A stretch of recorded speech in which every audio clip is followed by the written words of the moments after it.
Assalamualaikum warahmatullahi wabarakatuh.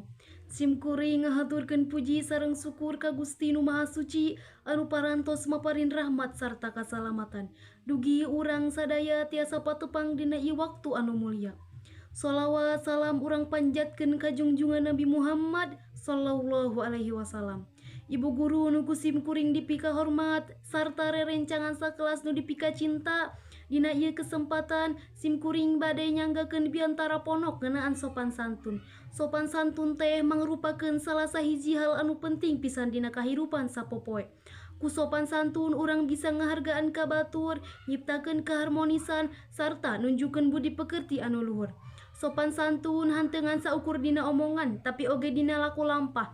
Contoh sopan santun teh sapartos nyarios kalayan lemah lembut, ngalakukeun salam kanu leuwih kolot, henteu nyarios kasar ka sasama sarta miara tata krama di lingkungan sakola jeung keluarga.